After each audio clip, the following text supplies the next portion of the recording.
Okay, good afternoon, everybody. If you're here for the Introduction to Apex session, then you're in the right place. If you're not here for that, then maybe you're just taking advantage of the comfy chairs and having a snooze. That's fine too. I don't mind. My name is Andy Ormsby. I'm a Salesforce solution engineer based out of London, where I can predict with some confidence it is probably raining. So I'm going to talk a little bit about Apex, and I'm going to show you some fundamentals. You're going to see a short demonstration of how Apex works, what it means to build Apex, and I'm going to talk a little bit about why you would write any Apex in the first place. But fundamentally, Apex is the Salesforce programming language. It's a language you use to do customization on the core Salesforce platform. So, just in case you've not already seen our forward-looking statement slide, there's a version of it here. Please make buying decisions on the basis of what we currently ship, rather than any other stuff that you may have seen or hear or dream about. So let's talk about building applications. Building applications involves a lot of stuff, right? I mean, for any kind of sophisticated application, you've got to deal with things like security, who can see what data, when they can see it. You've got to be able to manage users and their identities. You've got to build an application that people will trust. You've got to provide a decent user experience, manage data, and potentially provide reports. Lots and lots of different components. And I guess with Salesforce, we've been very successful at helping people deliver applications across a wide range, and doing that partly by releasing updates 3 times a year that add to the capability of the platform. And lots of people, lots of customers, lots of our customers have been very successful building all sorts of applications on our platform and using our platform.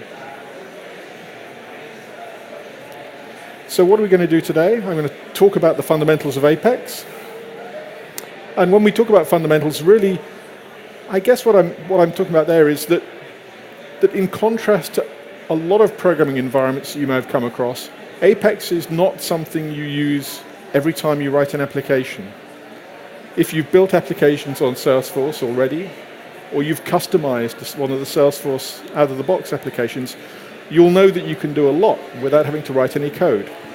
And our general experience is that it's good to minimize the amount of code you write, because it's less code to look after, it's less code to test, it's less code to understand. And we'll often say that, broadly speaking, you should be aiming to use the out-of-the-box tools to do declarative development, things like our process builder, for example, our Lightning app builder, using those to define what you want your application to do whenever possible, and really only program in Apex for that small proportion of things that those tools can't do. What are those things? So when would you use Apex rather than using one of the other tools? Well, really only if you can't do what you need to do with validation rules, with process builder, with sharing rules for permissions, for example, with the Lightning data service, with standard APIs or standard controller. If you've got a requirement that goes beyond what those tools can do, then that's when you might look at using Apex. Now, what is Apex like as a programming language? Well, the first thing is it's what some people call a domain-specific language. It's not a language you can use anywhere other than in Salesforce. And it's very tightly integrated with Salesforce. It links closely to the platform. It's aware of the database in Salesforce. It knows about the data model, both the out-of-the-box data model and any extensions you make to that data model with custom objects or custom fields.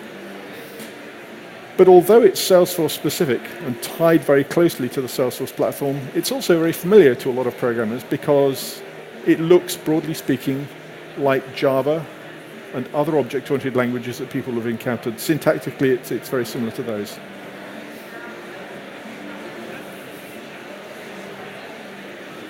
So let's take a look at something we might like to build. So what I'm going to do, I'm going to show you how we build a trigger in Apex. Now, a trigger has a very simple syntactic form. It looks like the first of the examples on this slide here. Just for interest, the other thing that you might build in Apex is a class definition, and very often you'll build those classes as the back end to some custom UI or some custom integration you're building. So what's a trigger for? It's something that you use to cause an action to happen when a record is modified in Salesforce. But before I go into the details of that, just one thing to be aware of, that Salesforce code is subject to governor limits. It's running in a shared environment. So things that you can do if you're writing code that runs standalone, we stop you from doing. You can't write code that goes into an infinite loop, for example, and consumes lots and lots of resources. That would be really bad for the other people trying to use Salesforce. So there are governor limits that limit what you can do in terms of the amount of CPU time you can use, the amount of resource that you can consume, the amount of activity that you can do in each Salesforce transaction. In other words, every time somebody hits the save button in the user interface, for example. Those governor limits are the same for every customer, the same for every transaction, and that's something you just need to be aware of, and they drive some of the design principles you use when you're writing code on the platform. So anyway, back to triggers. I said I was going to build a trigger for you, and we'll get onto that in a second. Let's just remind ourselves a few things about what triggers do. So if you've used Process Builder, you know that when you write processes in Process Builder using the drag and drop tool, or you write workflows using the Workflow Builder in Salesforce, those workflows and processes are triggered by a change in the database, some record changes. A trigger is like that. It's triggered by some change in the database. It's like a stored procedure, if you've ever used stored procedures in Oracle or other databases. And it, just like a flow or a process rather in Process Builder, it's controlled by a single entity, by a single S object. So when a new record in that S object is created, you can have that trigger fire, or when that record is modified, you can have that trigger fire. There are a set of standard database events that can cause your trigger to fire. So you can trigger when a record is added to the database, a new record is inserted. You can trigger when a record is modified or updated. You can trigger when a record is deleted. And perhaps most interesting, you can trigger when a record is undeleted. That is, when somebody takes a record out of the trash can or out of the recycle bin, and you decide there's some stuff you need to do with it. Maybe that record was attached to some other records, and you need to resurrect those records at the same time to make sure you don't break the integrity of your data model. There are some context variables that provide some state information that you can use in the body of the trigger, and we'll have a look at those in a second. And triggers can execute on up to 200 records at once. And this is really important. So you might think a trigger only ever has to deal with one record changing, one record being inserted or one record being modified. And of course, if you're a user changing a single record, editing a record in the user interface, or adding a new record in Salesforce, then that is just a single record that trigger will have to deal with. But if somebody is loading a lot of records into Salesforce, if they're using the data loader, for example, to load several thousand records into Salesforce, then in order to make things more efficient, rather than having the trigger fire once for every single record that gets loaded in, Salesforce will batch up the records that are being inserted or modified and just fire the trigger once for every 200 records that fire. And so when you're building your trigger, you need to build that in, you need to take that into account. You need to be aware that in some cases your trigger might fire with 200 records to deal with, not just one. And if you've come across or heard the term bulkification with triggers, that's what bulkification is all about. It's making sure that your trigger is aware that it has to operate not just correctly, but efficiently when it gets given 200 records to deal with rather than one record, because you don't want to bump up against those governor limits. So there are some best practices to keep things simple. It's usually easier to have just one trigger per S object. That makes it easier for somebody who's coming to your org and trying to understand what your code does. I mean, obviously, you'll know what you've done, but if you're handing that off to somebody else, make it easier for them to understand if there's just one place to look to see what trigger there is on that object. And then use a helper class to sort of delegate out responsibility to other classes to do the work. So let's look at a demo. So I've got a very simple example here in a developer edition org, and if you've ever used the workshop warehouse sort of example in some of our training, you'll probably have seen something like this, and it's a really simple example. I've got a data model that has merchandise, and each piece of merchandise can have one or more line items associated with it, and each line item can have an invoice associated with it. So, for example, I can add some new merchandise that is, I don't know, something really useful like a solar-powered cave lamp, right? And it's got a price associated with it, and I've got a quantity on hand, and it's currently an active product. So I'm going to save that, and I want some line items associated with this, so I'll add a line item. So in my data model, this is a lookup relationship. So I've got a line item. This is line item 1. I've got 500 of these lamps I've got to get rid of. And the unit price is $34. I'll save that. And I need an invoice associated with it, so I'll add an invoice as well. And the invoice is open. So I'll save that,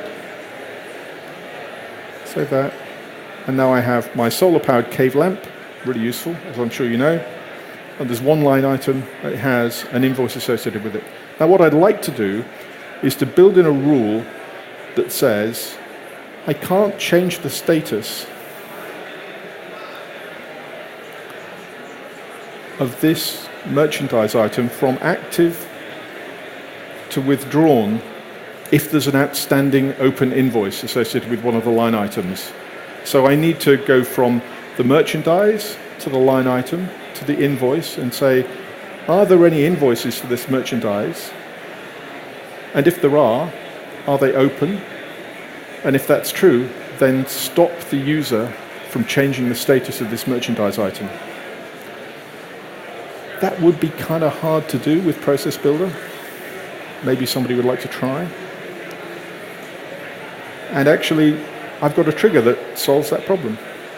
If I try to change this to withdrawn and do a save, it says, no, can't do that. There's a nice error message.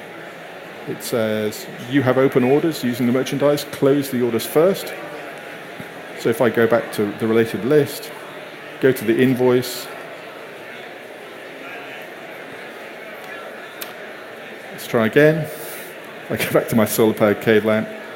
I'll look at the related list, look at the invoice, and I'll say the invoice is now closed.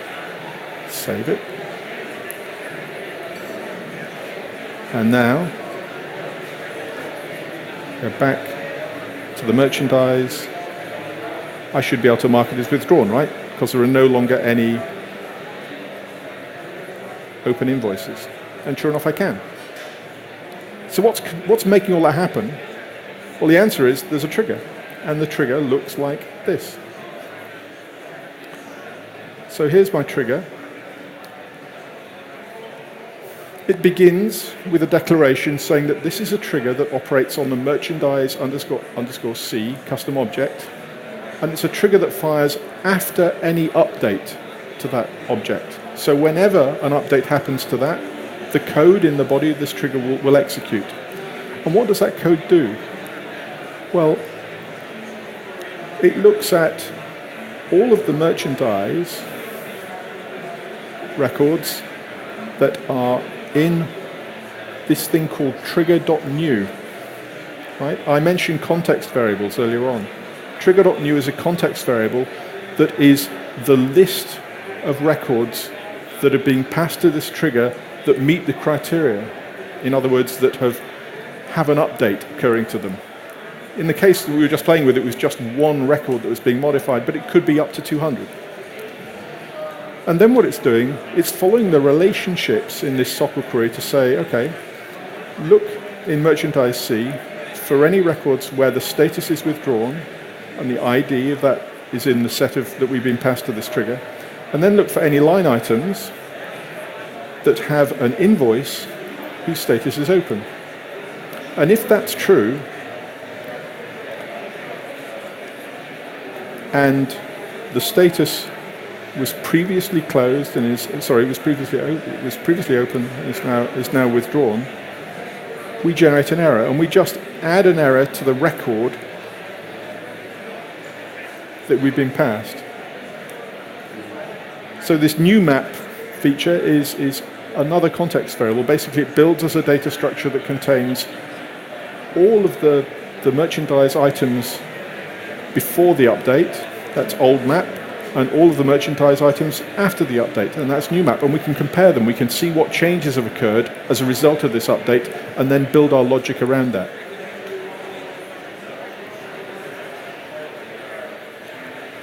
So that's how our trigger works.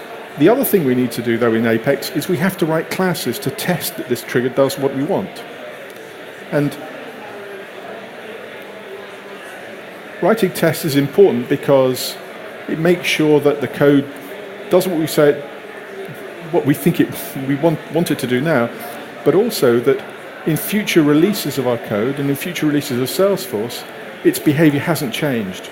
And Salesforce actually runs these tests on your behalf to make sure that Salesforce hasn't broken anything when it's doing its releases as well. What does the test look like? Well, the test is a little bit more involved. You'll see that it's actually another Apex class. It has this annotation, @isTest, to tell you that it's a test. And it has a number of methods, and each of these methods is testing a different aspect of what happens here. So there are tests that make sure that the behavior is correct when we make a modification to one of these records, that if we don't make a modification, if we're not changing the status to withdrawn, that we don't get any unexpected behavior, and that essentially the trigger does what we want it to. So we write code to do that, and there are some nice tricks in here. The trigger code, or the test code, has this ability to allow you to generate test data. Clearly, there's quite a lot of code here, but there are links in the presentation to you to find these. But it lets you test that everything works, and then you can run these tests and see whether everything works correctly. So I can say I want to do a new test run. I want to test this merchandise trigger test. I want to run all the tests. And I'll just hit the run button, and now it goes away and runs these tests. It loads in my test data, checks whether my trigger works in the various circumstances that are happening here. It tells me what the outcome is. And the outcome here is that my tests have all passed, 3 out of 3. And I have code coverage of 100%. And that's important because if you're trying to migrate or push code from your development environment into production, you need to have at least 75% code coverage. That is, your tests must touch at least 75% of your code. So that's triggers. One aspect, one piece of the Salesforce functionality where you might use Apex. It's an important and very useful piece of functionality, but if you need to look at the code, you can find it in GitHub. Just follow that link. I've talked about testing. Testing is really important. It's built into the platform. It's supported by the platform. You can write your tests to ensure the code does what you want, and there are some useful best practices for testing as well. And with that, I'd like to thank you for your time. If you've any questions, I think we're out of time here, but come and find me afterwards, and I'd be happy to answer any questions you've got. Thank you very much.